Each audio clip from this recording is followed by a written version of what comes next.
Bonjour, bonsoir. C'est probablement la plus magnifique épopée de l'histoire du western. C'est aussi un des films les plus polémiques de l'histoire du cinéma. Son réalisateur, n'en parlons pas, un maverick, un vrai. Bienvenue à Downtown Los Angeles, au $1 Million Theater, où ce soir, nous avons réuni pour vous les survivants de la Horde sauvage, le classique de Sam Peckinpah.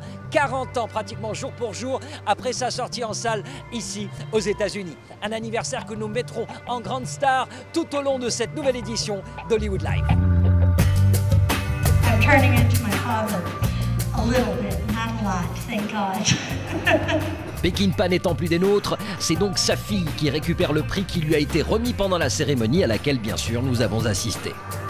Le casting du film, Ernest Borgnine, nous l'aurons également avec nous, tout comme les seconds couteaux du genre western. Les noms ne vous disent peut-être rien, mais les gueules, elles, ne s'oublient pas.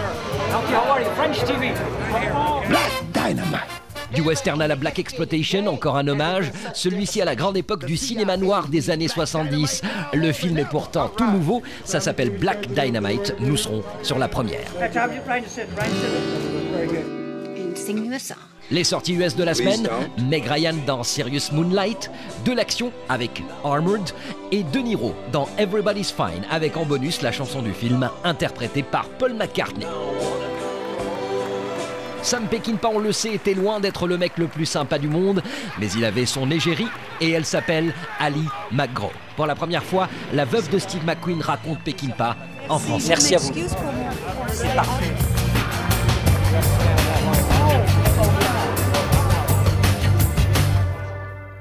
J'accueille la star de cette soirée, Ernest Borgnine. Bonsoir. Bonsoir. 40 years after, you know, I've seen the movie, it hasn't aged. That's just it. It hasn't aged. How come? Because it's a thing of the ages. It's a wonderful picture, and I'm very proud to be part of it.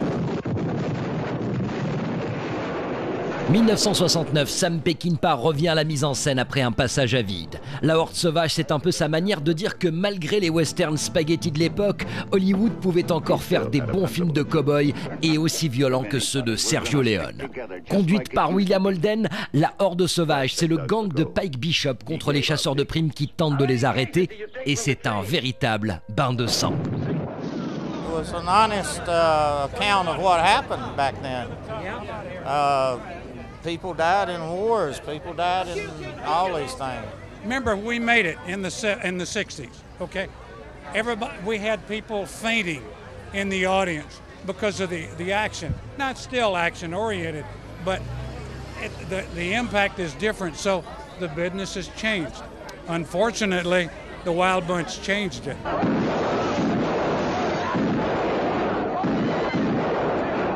What is the legacy of Peckinpah? Who do you see, like, you know, would resemble a little bit what Peckinpah did? Tarantino.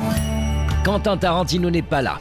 Tarantino n'est pas venu rendre hommage à son idole. En fait, aucune tête d'affiche hollywoodienne ne s'est montrée aux 40 ans de la Horde sauvage, comme si la Cité des Anges l'avait complètement oublié, Peckinpah. Heureusement, les survivants sont là pour témoigner. 40 years later, he's finally recognized as really being a genius. Sam, he did his imprint. He did what he thought. Was he right or wrong? In your eyes, one way, and my eyes, another. Who knows? But the bunch, you know, it's like that when you see it. Look at this camera. What? Une légende vivante du cinéma. Ready. Shoot the mother. Yeah. We see where he is. On va retrouver la Horde sauvage tout à l'heure, mais tout de suite les films qui sortent ici aux États-Unis. Restez avec nous.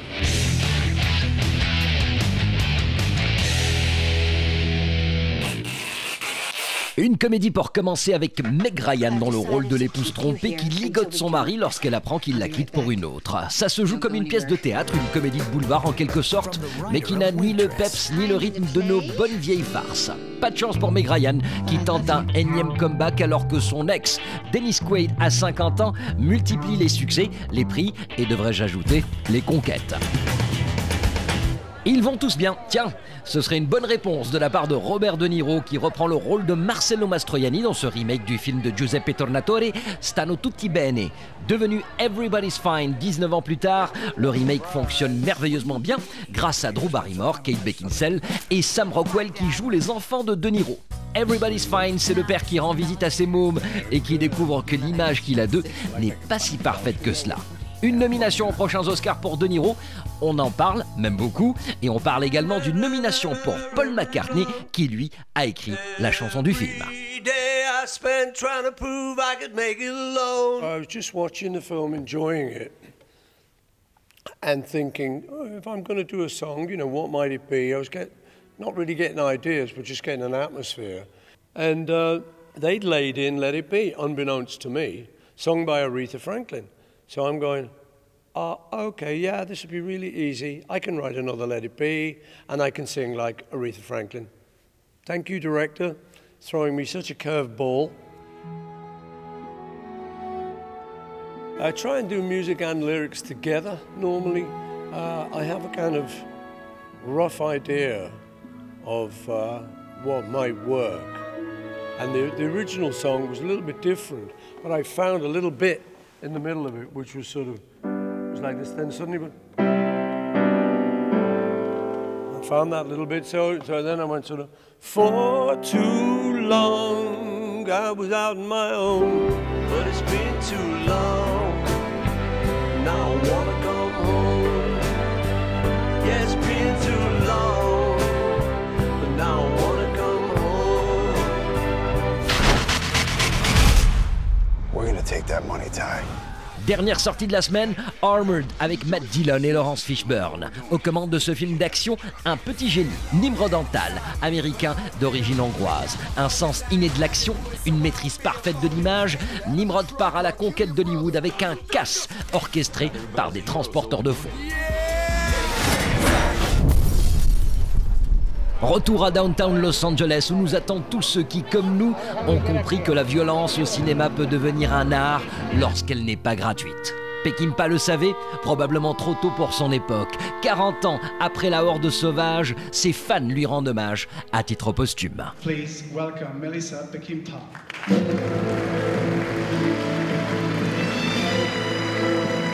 a warm and full heart, I say thank you very, very much. Thank you for being here.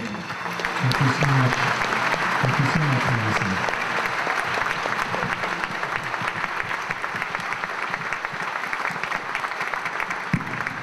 J'ai le plaisir d'accueillir Halim Magro, bonsoir. Bonsoir. Alors vous, pour nous, vous êtes le guet-apens, the getaway. Ah merci. Oui, ça c'est une autre chose.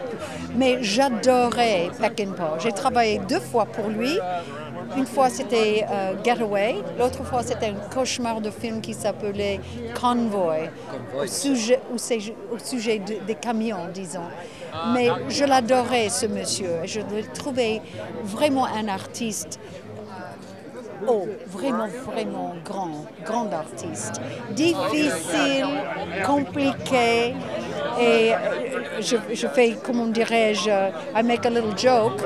Je crois que je suis la seule femme qui l'a bien survécu. Vraiment. Il était si dur que ça? Oh mon Dieu, oui. Mais pas comme un directeur, non. Mais je suis bien contente que je n'étais pas, disons, mariée avec lui, par exemple. Il était difficile avec ses amours.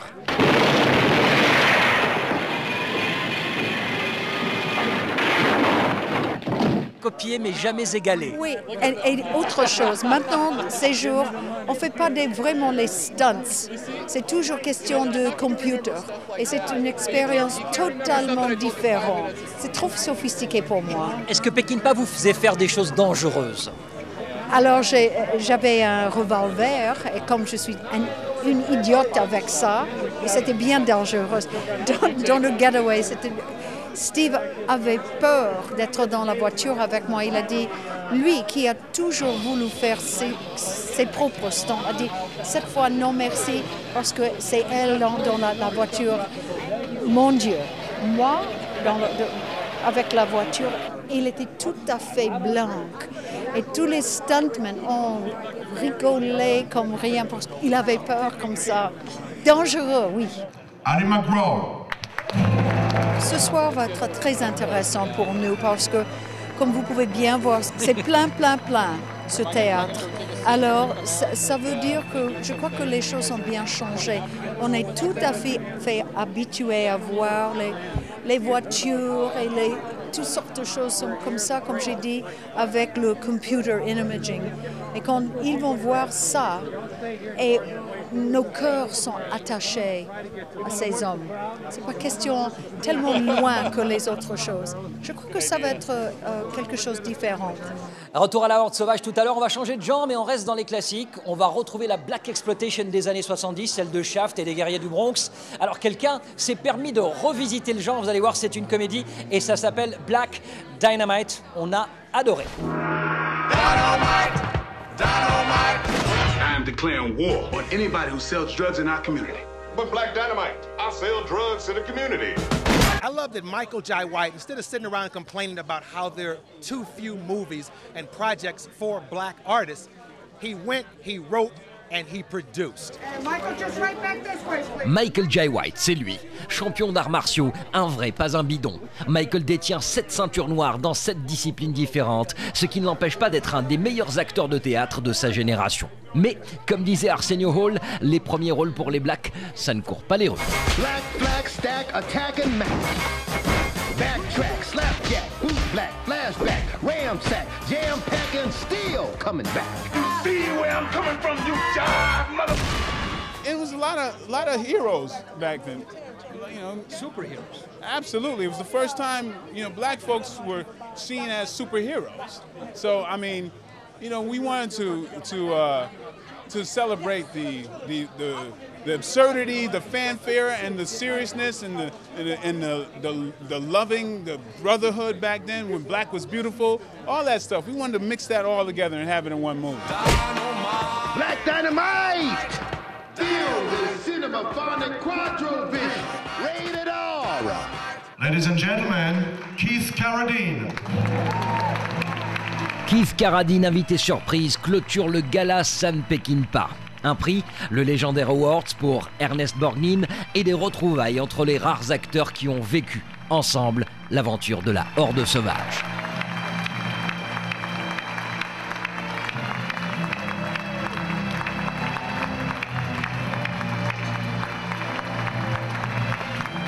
Voilà, c'était notre hommage et par la même occasion l'hommage d'Hollywood à Sam Peckinpah et à sa Horde Sauvage. Alors, je tiens quand même à préciser parce que c'est important que ce gala est une initiative française. Depuis que Jean-Christophe Joffre et Frédéric Dieudonné ont importé le festival Jules Verne ici à Los Angeles, ils se sont aussi donné comme mission de réconcilier Hollywood avec ses classiques et des anniversaires comme celui-ci. On en verra encore d'autres, c'est pour ça que je leur dis bravo. Je vous dis à la semaine prochaine pour d'autres aventures hollywoodiennes, toujours depuis Los Angeles. Ciao.